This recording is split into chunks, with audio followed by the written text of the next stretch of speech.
Assalamualaikum warahmatullahi wabarakatuh.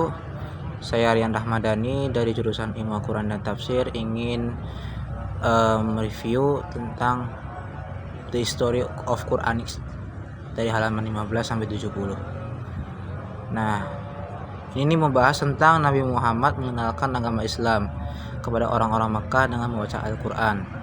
Nah, Nabi Muhammad juga seorang yang buta urus sepanjang hayatnya, namun ia sangat memperhatikan pentingnya pendidikan yang sehat bagi masyarakat di masa mendatang.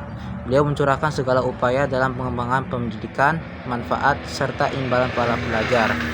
Nabi Muhammad adalah pelopor pendidikan gratis. Nah, Nabi Muhammad juga tidak pernah menyia-nyiakan upaya dan keinginan masyarakat dalam mempelajari kalamullah.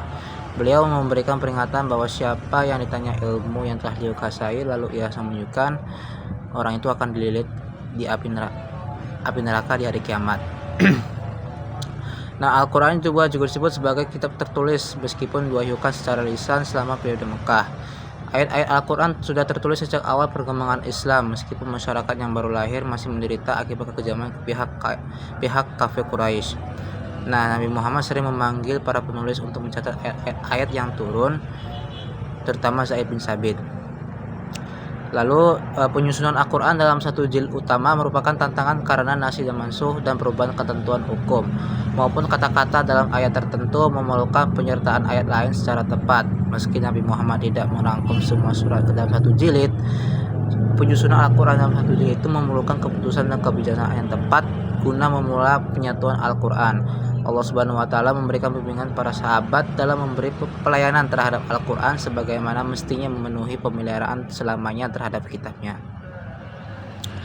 Nah, untuk keaslian Al-Quran masalah 2 ayat terakhir surah Al-Baqarah.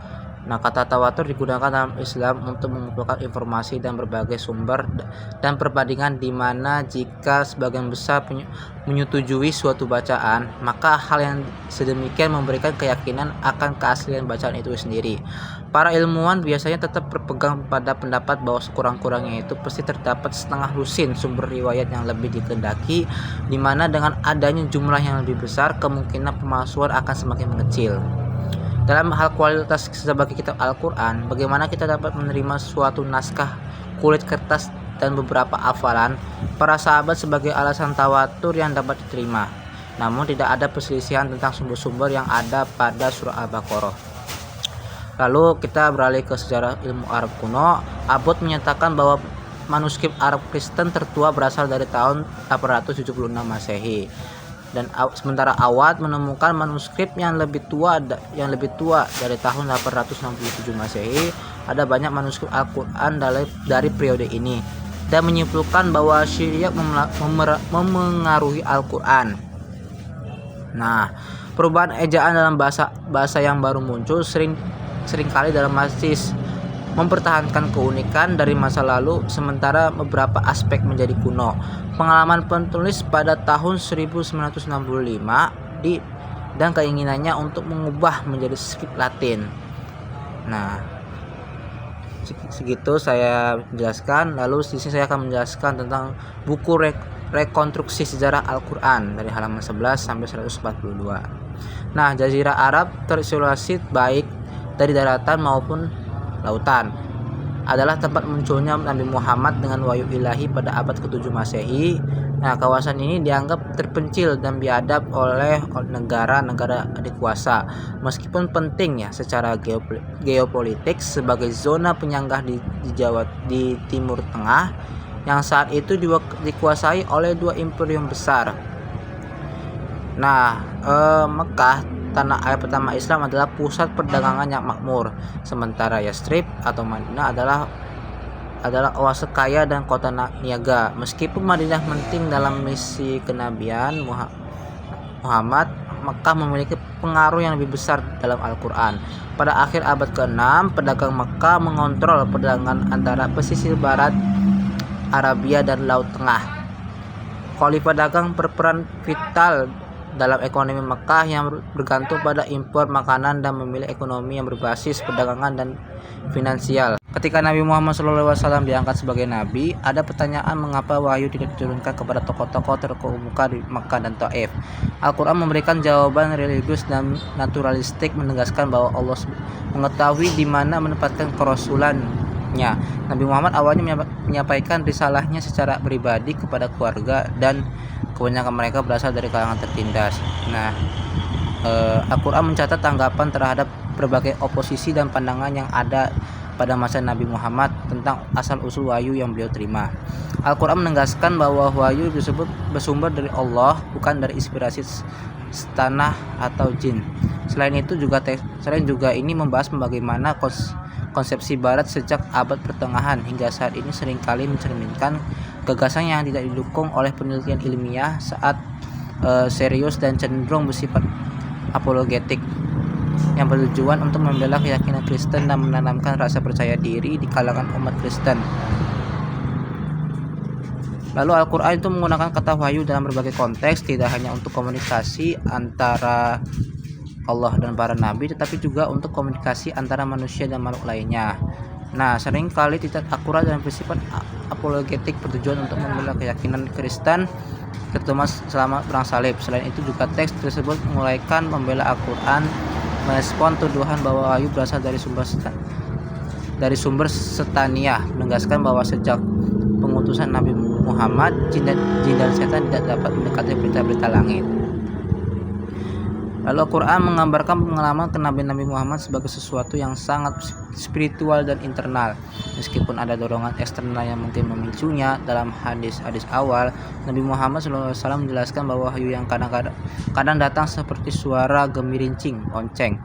Dan setelah itu beliau memahami pesannya. Terkadang malaikat Jibril menguraikan berbagai cara pewahyuan, termasuk wahyu yang dihujamkan ke dalam hati Nabi, penyampaian wahyu oleh Jibril dalam bentuk manusia, dan wahyu langsung dari Tuhan, baik dalam keadaan terjaga maupun dalam mimpi. Konsep nasi dan masuk dalam Islam itu berkaitan dengan ayat-ayat Al-Quran yang dianggap telah menggantikan atau membatalkan ayat-ayat sebelumnya. Ini merupakan bagian dari usaha untuk memahami dan menetapkan hukum Islam berdasarkan urutan kronologis pewahyuan. Misalnya itu ayat-ayat yang berhubungan dengan pengharaman alkohol menunjukkan evolusi pemikiran dan hukum dalam Al-Quran, di mana ayat terakhir yang diturunkan itu dianggap sebagai yang paling menentukan. Lalu kronologi pewahyuan surah-surah Al-Quran merupakan topik yang telah lama diperdebatkan dan dipelajari dalam kesarjanaan Islam. Riwayat-riwayat yang ada mencoba menyusun urutan pewahyuan dari awal hingga akhir, membedakan antara wahyu-wahyu yang turun di Mekah dan yang turun di Madinah. Perbedaan dalam riwayat ini seringkali mencerminkan variasi dalam pemahaman dan interpretasi sejarah Islam. Kesarjanaan Barat itu telah menunjukkan minat yang signifikan dalam merekonstruksi kronologi wahyu Al-Quran sejak pertengahan abad ke-19. Mereka menggunakan bahan-bahan tradisional Islam dan analisis internal dari Al-Quran itu sendiri, termasuk rujukan historis dan gaya bahasa. Penelitian ini dilakukan dengan metode kritik sastra dan sejarah modern, menghasilkan berbagai sistem penanggalan yang berbeda.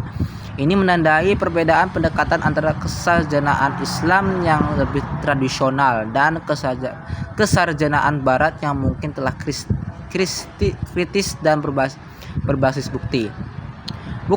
Pendekatan ini itu mencerminkan keinginan untuk memahami Al-Quran dalam konteks historis dan sastra yang lebih luas. Lalu refleksi atas kronologi Al-Quran menunjukkan bahwa ada berbagai pendekatan dan menentukan urutan pewahyuan surat-suratnya yang mencakup periode sekitar 23 tahun. Pendekatan ini melibatkan asumsi-asumsi yang berbeda dan seringkali tidak konsisten dengan bahan-bahan tradisional. Asumsi ini bahwa setiap bagian Al-Quran merupakan unit wahyu yang terpisah menimbulkan kesulitan dan menyusun surat-suratnya secara kronologis. Ini juga membuat penentuan kronologi Al-Quran menjadi pekerjaan yang sangat kompleks dan mungkin tidak dapat diselesaikan dengan pasti, terutama akan keterbatasan informasi historis yang akurat. Kendala ini merupakan tantangan utama dalam studi tentang asbabun nuzul atau sebab-sebab turunnya ayat-ayat Al-Quran. Begitu, sekian saja dari saya, kurang lebihnya mohon maaf. Assalamualaikum warahmatullahi wabarakatuh.